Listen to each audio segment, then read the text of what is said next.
quizzes are just very emotional. Like Yeah. when you say someone's name, like Justin Branson, host, judge, and moderator of Cardinal Film Fights. It has a meaning to it. Hello and welcome to Cardinal Film Fights. You already know me. That doesn't matter. That was Thank you. Put hands off. I'm not going to mess it up by talking more, and I'll let these people introduce themselves. Hi, I'm Paige Hepner. I am a sophomore telecommunications major with a focus in video production, and I'm the future president of Cardinal Film Fights. President-elect. President-elect. Yep, I love it. Hey, folks, I'm Stuart. Some of you might remember me, but I was the former president from last year, also the founder and creator of Cardinal Film Fights. Humble brag. As it is, I am in first grade for grad school, so that's how I say it. Or what's it like the 19th grade, if you're counting like all the way from first grade? So yeah, I'm a graduate student at Columbia College in Chicago, and directing a couple short films. Go watch my short film Siblings on YouTube. I'm gonna plug it every time, man. Oh man. As moderator, I slash. Well, you won't. If you follow our Instagram, you've probably heard me introduce myself too many damn times to keep track of anymore. Just don't say your name. Well, I do need to say my name because how else will they know who I am? But I'm Nick Evans. There's a graphic. I'm the former vice president of Cardinal Film Fights, the current president of Cardinal Film Fights. I'm a senior TCOM major with a focus in video production, a specialty in post-production, and I will be a graduate student in the fall at Ball State University as well. And again, I'm just Justin, and I'm a freshman. Aw. That's a fun fact, I guess. I was younger than you are now. Well, before that gets too Copyright far, strike. I'm just gonna stop that. Today, we're pitching a biopic for an event that happened in the last decade. If we could get 1 minute on the clock to do our introductions, and we can start with Nick. You want me to start first? Okay. So what is one of the most interesting things to happen to the media landscape in the last 10 years? Honestly, it has to be Disney's buyout of Lucasfilm. That was a move that rocked the film industry to its core, mostly because George Lucas had for the longest time been very protective of his film and his studio. Also because Disney had already acquired Marvel, and so this was just one more franchise that they were adding on to their Infinity Gauntlet of film studios. And so my take is, let's do something similar to Saving Mr. Banks, but make it a little bit more, I don't want to say adult is the right word, but do something more like Vice, where it's like maybe a little bit more comedic, maybe a little bit lighthearted, but we focus on George Lucas specifically because of how protective he was. And we start with George Lucas as a younger man, and we work our way up to the buyout of Disney and his reactions to, like, you know, the prequels and all that stuff. And it's directed by Jon Favreau, starring Jerry Gergich from Parks and Rec. I totally blanked on the actor's name right now. Jim O'Hare. Sorry, that one. I'm glad you remembered it, because I certainly didn't. Is it my turn? All right. So there was a really interesting article that came out about less than a year ago from the Daily Beast regarding a Monopoly scandal. So, folks, we all know about the Monopoly game at McDonald's that we all played for so many years. You buy like a large or a sandwich or something, and you peel off the sticker, and you find, I don't have Park Place. I don't get to win $1 million. And there's like those rumors you have to go to California to get the Park Place or the Broadway or whatever. Well, folks, since like the 1990s up until like the early 2000s, McDonald's was actually hacked. And a con artist who was enlisted the job of distributing the stickers out to different McDonald's franchises was actually dealing the stickers to different customers and selling it for a cash buyout. So then these people would turn it in for cash winnings. I am not making this up. Like, this actually happened. And so I only have 5 seconds left, but essentially this would be a movie about the journalism done with the journalist Jeff Mace, who had to have Gary Sinise play. Ooh, good choice. Yeah. Okay, so I think personally, to see change in the world, you have to first know about the problem in hand. I think that's pretty obvious to a lot of people. And so for my biopic, I chose to focus on the Flint, Michigan water crisis, because it began in 2014 and still, oh my goodness, and still has carried on to this day, and it affects over 100,000 residents in Flint, Michigan, and yet still nothing has changed and nothing is happening for any of those people. Leaving time on the clock. Man. Just leaving time. She has said everything that she needs to say. Can we just add those 30 seconds onto the open forum? Well, I just wanted to like complete my cast because I have a better cast and directing, writing crew. So you can just go ahead and start the clock. Wait, what? Yeah. Hold on. This man takes my Just take- orders. hey, We just can take- sit just here take for the 30 minutes. seconds that Force the Paige habit, has man. left Force the over. habit. Just take. Hey, why don't we just take the 30 seconds that Paige had left over and give it to him to like finish up? We don't need to do that. I don't want to do that. I don't think I like that. Justin's your call. 5 minutes, open forum. Okay, so I just wanted to finish. So the main, the journalist who wrote the article in Daily Beast, Jeff Maish, I actually looked him up on Twitter and saw his Twitter profile picture, and he looks oddly a lot like Gary Sinise, so I'd have Gary Sinise play him. The main ex-cop con artist who is behind this is named Jerome Jacobson, and because I want to make this a journalist film, and it's also about McDonald's, who better to cast than the person who's done both, Michael Keaton, who's played Ray Kroc in The Founder, but also one of the main journalist investigators in Spotlight.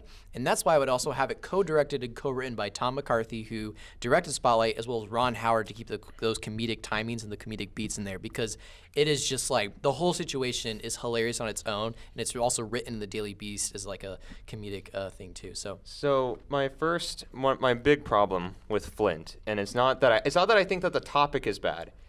I think the story for Flint works better as a documentary. I 100% agree. I think it's a compelling story. I think it's a great narrative, but I think as a documentary, it serves a better job. And that was the thing, is like who would in trying to make into a narrative film, full feature film on its own, like for an hour and a half, you have to pick a character that you're following through this experience. And I think if the ultimate intention is to showcase the neglect of this town and the city, I agree, and I think it is better served into like a documentary or PSA. Which, that being said, there's been a good amount of documentaries done on Flint, Michigan, which is sad on its own that even that hasn't done enough. Right. So maybe we do need a narrative short film, but I just don't know how you would make that work. I think if you had a narrative short film, I don't think you should go through for a family or a specific character like that. I think you should go for more like city, like the city hall, and have it be someone who is in the legal battle, dealing with all the issues in their own personal job and life, and see how that affects them in their daily life, living in Flint, Michigan, and their business life, working and trying to help all these people. So I think with the Daily Beast one, I think that could be really interesting. I just wonder. I have the first scene mapped out No, right now. I'm sure you do. I just Gary wonder. Sinise sits in the glass in jail, and he talks to Michael Keaton. It's like, so it was a mixed sting. Just like So I think. Right there, I don't think you should make it. I think my thing is I think it's interesting, but I wonder how much notoriety it has, because I didn't hear anything about this, and I'm a news That's why it needs to be a junkie. film, because it is an amazing story. I guess I think the difference between your two ideas and my idea is the fact that this was an event that rocked the landscape of a specific industry, the film industry, and this is a guy who he told it was an article, I can't remember the source, but he was I talked to Bob Iger because he had approached me a couple of times, and he said, but George was like, I wanted to make sure that my franchise and my studio were safe, that I could trust them to steward what I had done. And I think that's something we never really hear about George Lucas. We always like to make fun of what he did for the prequels, or we like to make fun of Red Tails or Indiana Jones 4, which was co-directed by Spielberg, but still.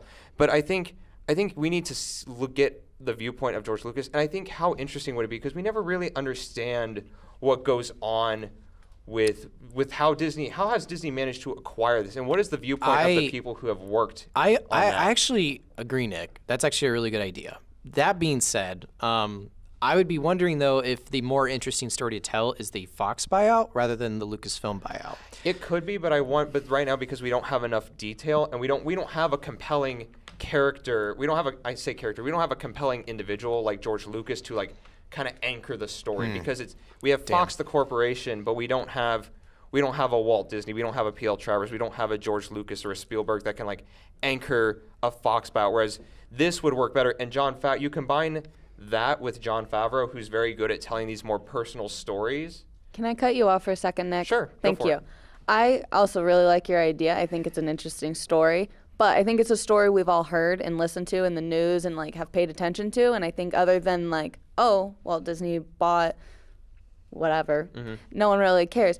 At least Stewart is a story that no one's heard and affects a bunch of people, and a bunch of people have like been a part of it, lived it, like You bought say McDonald's nobody. and stuff. You say nobody cares, but I can remember vividly, first upon hearing the news that Disney bought Lucasfilm, and then seeing the reaction on social media about what happened. It was both an outcry and joyous celebration at once. It was like watching the second Death Star blow up, and then watching Alderaan get blown up as well. At the consecutive same time, you heard, yeah. That was the shortest 5 minutes of my life. Time flies when you're having fun. Oh, I was gonna make it a dirty joke, but you cut me off. Boo. Okay, so God. moving on, we have our conclusions. You can no, don't think about it too hard, Nick. I can see the wheels turning, and I don't like where it's going for you.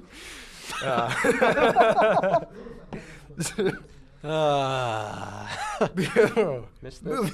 Moving on this to our group. conclusions. Nick, would you like to start us off for Sure. conclusions?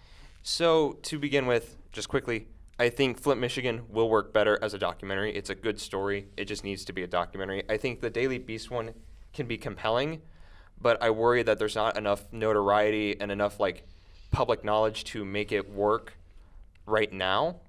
And I think with George Lucas and Star Wars, I think because of the iconic nature of both pieces, and Disney as well, that there would be a great audience interest in hearing a more personal story of this event.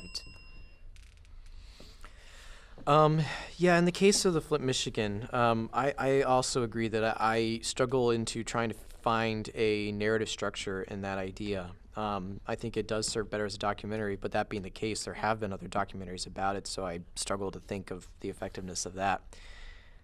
In regards of Nick, I have to concede. No, he has a better idea. I just have to. It is actually like I think the Daily Beast is actually really good, and it's actually already being made into a film by Ben Affleck and Matt Is it Damon. really? Yeah, it's already being made into a film. Why am I not surprised that Ben Affleck and Matt Damon are doing it? Yep. Okay. Sorry. I got distracted. Nick, Yes. I think the reason you think, I know the buyout was a big deal to a lot of people, but I feel like it rocked your world more and on your Twitter more because who do you follow on Twitter? It's That's fair. film people. Stuart, I really like your idea. I'm sorry, forgot what it was and I have 4 seconds left. And I don't know what to do with it. Back to you. She was so interested in my story, she forgot about yours. You guys blinked me out. I I got just got a nervous. news toss on my own show. Back to you, Justin. Well, I'm done. thank you. And back to Paige with third place. Ooh. I expected it. Did you see my ending? Yeah. It's Yeah. needed. Yeah. It is needed. It is. but I agree. I worry about the I effectiveness had a of whole it. thing I was gonna say, but I It's okay. got See, lost. I think you could have done a lot more if you fleshed out your idea of who it was to follow, how it affects their You daily got really life. close there, like about You- the City Hall thing. Yeah, Oh, man, I you think were onto something with, getting it more towards a person or a subculture within Flint, but you never really expanded on I it. understand. I'm sorry. When I explain things, I just go into fact mode, and I feel like I come off a little abrasive. No. Don't mind me. No. Not at all. But your argument sucked. I understand.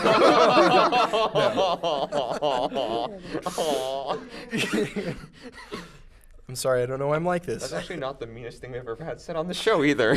Nope. And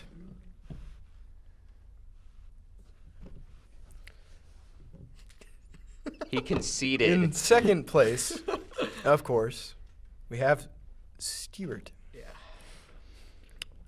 I was one of the few people that knew about this scandal going in, so I agree that it's comedy. It writes It is. itself, and your casting ideas were pretty on point. Just Lieutenant Dan talking about Park Place. Of course, I'm talking about Gary Sinise. You should know what Forrest Gump is. You're watching a movie debate show on the internet. Houston, we have a problem. And Nick, Hi. first place. How's it feel? Feels good. You don't win first too much at most things, do you? Ow. Ow. All right, next See, question. I'm getting my Okay. jabs in while I still can. Well, he is He's my so boss. fired. Still the president. What I have written here Did you draw a picture? I drew a little anchor next to Lucas because truly anchors the idea of this film, anchors the movie itself as why it should exist. George Lucas is an interesting character. Yeah. Just as a person, seeing how this would play out, him selling off his little babies. So I think that you made a good point with saving Mr. Banks. That really conceptualized it for me and made it something like it felt a little bit more concrete. I had an idea of what the film would be. Yeah. So for that, first place, high marks, of course. And this has been Cardinal Film Fights. You can do all those YouTube-y things that people do, like liking and commenting. Tell us what we should argue next, and you might just see it on your little screen. You can follow us on all of our social medias at Card Film Fights. You can also look us up on Facebook. As I've been pointed out, I've been neglecting our Facebook audience because I'm sure there are so many of you. Thank you. It's been a good time. And